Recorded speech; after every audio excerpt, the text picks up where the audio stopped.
Olá, tudo bem? Meu nome é Eduardo Schroeder, sou um dos sócios fundadores aqui da UF Participações e Investimentos, que é detentora da Empório Mineiro Xerimbão, da CB2O, das Sobrancelhas, da Pires, Beauty, enfim, várias marcas do mercado. E eu estou aqui para falar com vocês hoje a respeito do contrato de franquia. Primeira questão que eu quero trazer com vocês. O contrato de franquia, ele foi criado não para apenas resguardar a relação entre franqueadora, tá, e o franqueado. Então não é uma relação única entre aquele franqueado específico. Ele é um documento criado para proteger a marca. Esse é o primeiro entendimento que você precisa ter do contrato de franquia. Então, ao pegar este documento que está aqui, e eu vou passar aqui alguns trechos aqui dele para você, é importante que você tenha esse entendimento. Ele não está simplesmente fazendo uma relação entre as partes. É óbvio que ele está firmando um compromisso entre as partes. Entretanto, ele é um documento para proteger a marca e a rede como um todo, tá bom? Então a primeira parte do contrato que ele fala o que é o franchise, os objetivos do franchise. Depois ele fala das marcas registradas. Isso aqui é fundamental.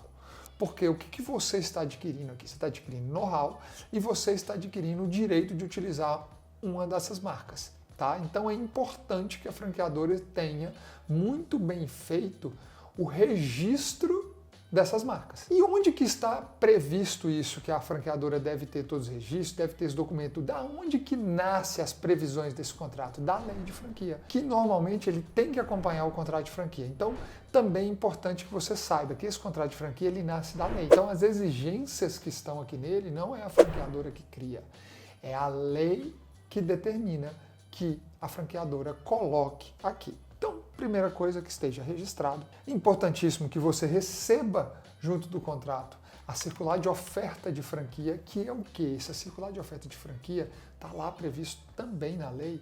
É o documento onde a franqueadora ela traz tudo o que ela vai te entregar, que ela é obrigada a te entregar durante a sua vida, a sua relação aqui de negócio. Então, ela te mostra tudo ali que você deve fazer. Então, a partir dela que você vai ter a sua relação controlada. Na cláusula primeira, o que ele fala? Que ele te dá todos os direitos ali entre as partes.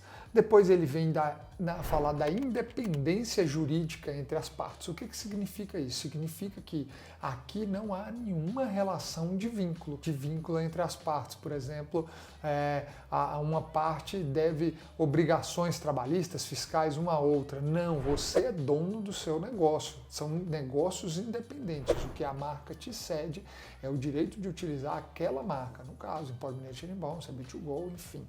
Outro ponto muito importante que as pessoas têm dúvida é em relação ao território de atuação. Você fala, mas como que funciona isso? Tem uma área específica? Depende do negócio. No nosso caso, cafeterias não tem uma área, um tamanho de área específico de exclusividade. Nós analisamos polos geradores de fluxo de pessoas. Por quê? Porque cafeteria é um negócio de conveniência. São aquelas pessoas que trabalham, moram, ou estão transitando naquele lugar por algum motivo. Muito difícil você vai ter uma pessoa que transita de uma região para outra para simplesmente tomar um cafezinho. É porque ela foi ao shopping fazer alguma coisa, ela toma um café. É porque ela foi naquela rua, numa consulta médica, ela toma, ou porque ela mora ali. Então, não há um raio em si, há um polo gerador. Então, obviamente, se aquele polo gerador está ali e já tem uma unidade, não vai ter outra. Óbvio. Agora, se tem um polo gerador de fluxo, por exemplo, aqui tem um shopping.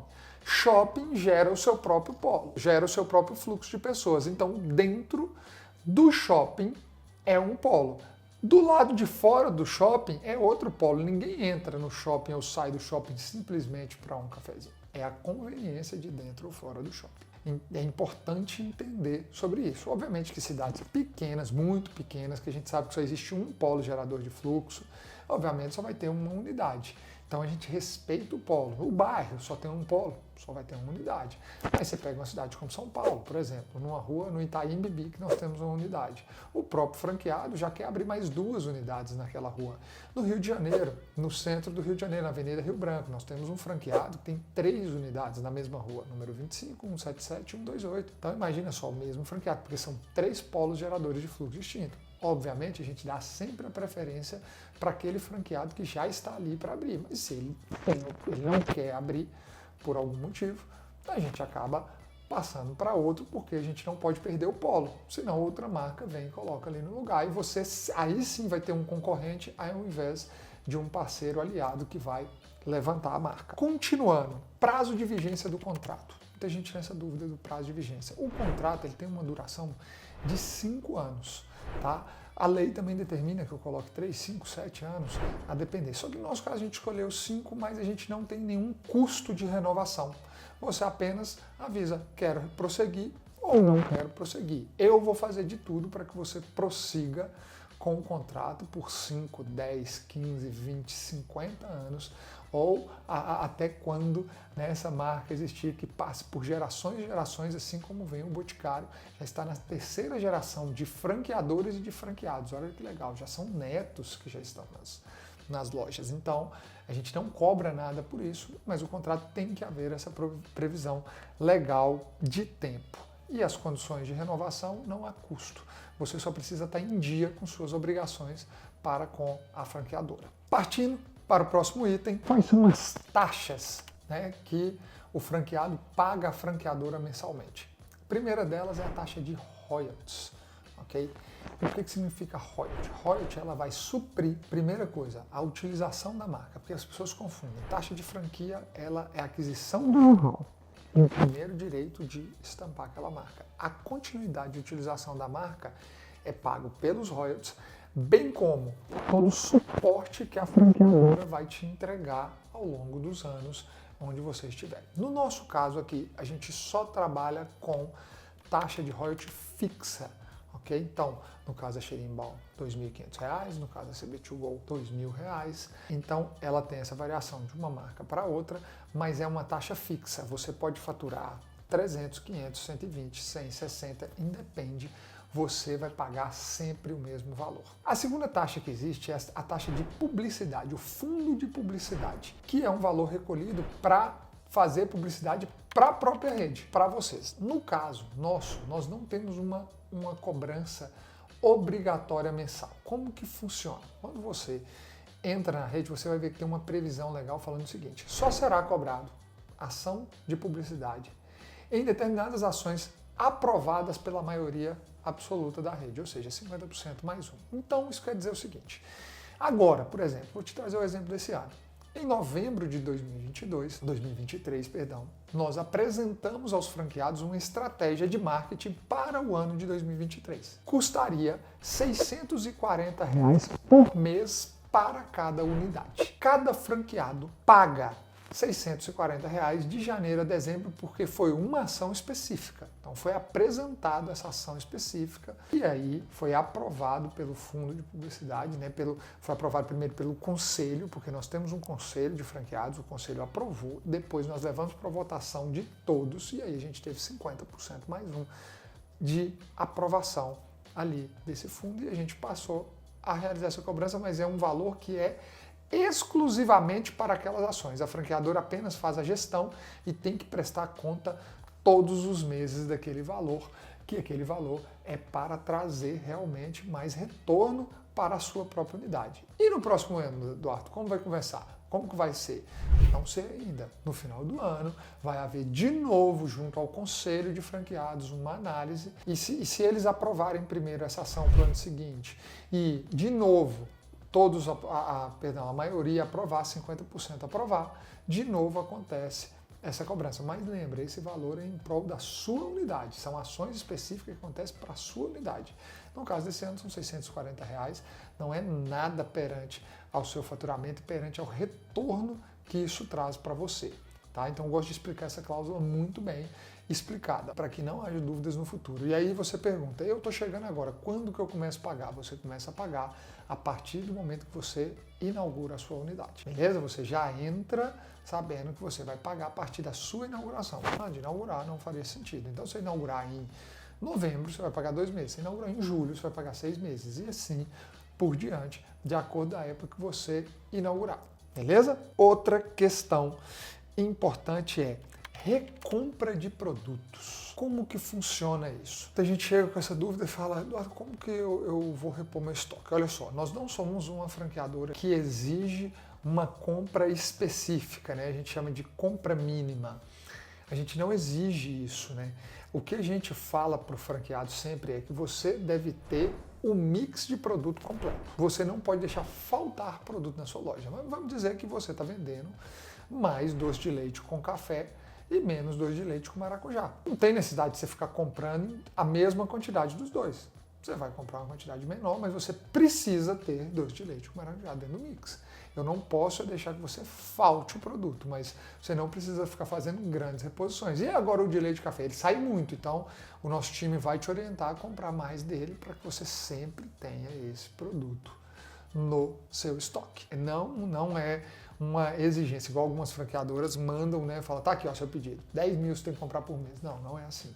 A gente faz as orientações, obviamente, para você não ficar comprando de pouquinho em pouquinho, que isso encarece frete, ficar comprando de pouquinho em pouquinho. Então, tudo isso você tem que ter atenção. Frete é outro ponto importante que as pessoas perguntam muito.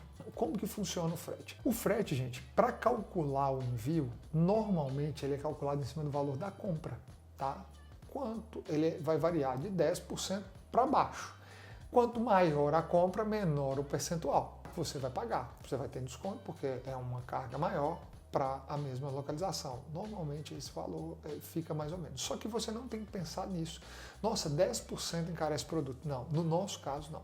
Porque o nosso produto é altamente diluível. Então faz uma conta básica aí. Você compra um pacote de café por, vamos lá, R$60. Você vai pagar 10% de frete. Vamos colocar. Passou para 66, ok. Só que quando você vende esse café, você vai vender esse café a R$8. E esse café produz 90 doses. 90 doses a R$8, R$720. Então, quando você pega R$6 em cima de 720, que é o que essa dose produziu, o que é isso? Eu não sei nem calcular esse percentual. É menos de 0, alguma coisa de porcento. Então, é nada. Ok? Então, frete, para se calcular a saída, aqui realmente se calcula pelo preço de nota, ok?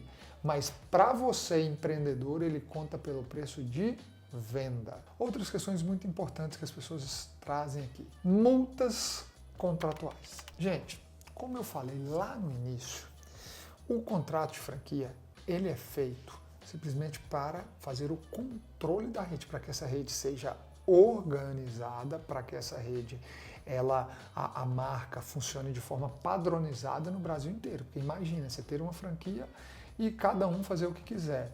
Destrói a marca, acaba com a marca. Por isso que muitas marcas acabam. A pessoa naquela ansiedade de vender o franqueador, ele autoriza os seus franqueados a mudar contrato, a ficar fazendo as coisas diferentes e aí ele acaba pagando um preço alto. Ele paga o preço de perder a marca. O contrato de franquia é para regular isso. E para regular isso, não existe outra maneira de regular algo que todos devem seguir regras a não ser através de multas. Por exemplo, por que você não corta em faixa contínua? Além do risco de você morrer, é claro, você sabe que você pode tomar uma multa.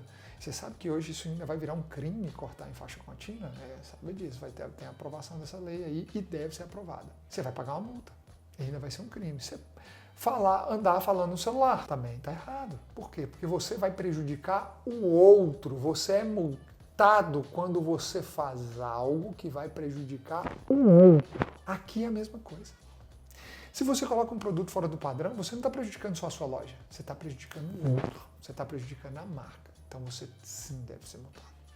Mas é óbvio que antes de ser multado a gente vai te notificar, a gente vai te chamar para conversar, a gente vai falar, olha, não faz mais isso. Na próxima vez vai vir uma multa. Beleza? Então a gente não sai multando ninguém.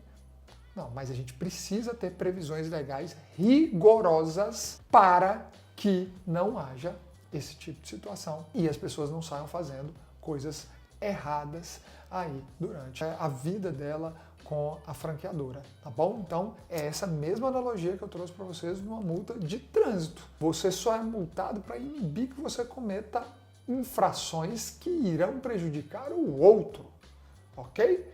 Não estacione nesse lugar. Por quê? Porque senão um carro não passa. Porque senão o ônibus não para. Porque senão o deficiente não estaciona. Porque senão o idoso não estaciona. Se você estacionar, você vai ser multado. Você já sabe disso. A mesma coisa aqui, se você colocar produto errado, se você fizer coisa errada, você vai ser multado. Obrigações da franqueadora. Muita gente pergunta, mas e aí, Eduardo, e a franqueadora? Quais são as obrigações? As obrigações da franqueadora estão previstas lá na lei. Quando eu decido ser um franqueador, a primeira coisa que eu tenho que pegar é a lei de franquia e falar, a partir de hoje eu tenho que seguir essas diretrizes. E a punição lá para mim ela é pura e simples. Ela diz apenas uma coisa e fala, tudo que você prometeu entregar na COF, circular de oferta de franquia, tudo que você prometeu entregar na COF. Se você não entregar, o contrato é nulo de pleno direito e você, franqueador, deve devolver todo o investimento, acrescido de multa e juros e de perdas e danos. A lei não dá mole pra gente. Não é igual o que eu faço com você. Opa, não faço não. Tô te notificando aqui, para de fazer coisa errada. Faz isso não. Ele não faz isso comigo, não. A lei não me dá essa brecha, não.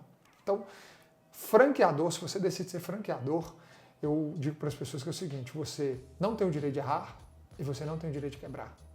É uma empresa que não tem o direito de falir. Nós não temos o direito de falir. Nós não temos o direito de errar. Aqui não tem. As nossas punições são rigorosas e, inclusive, os sócios pagam. Então é muito rigoroso. Ok?